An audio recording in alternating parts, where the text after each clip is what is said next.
The cradle of the long-tailed tit is a remarkable feat of engineering.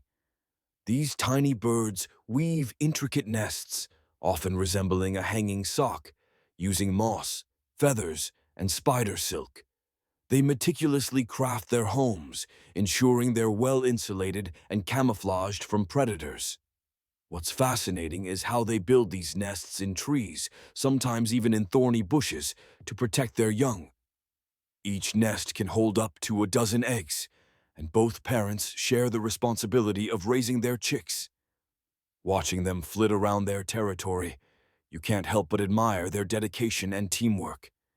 It's a beautiful example of nature's ingenuity.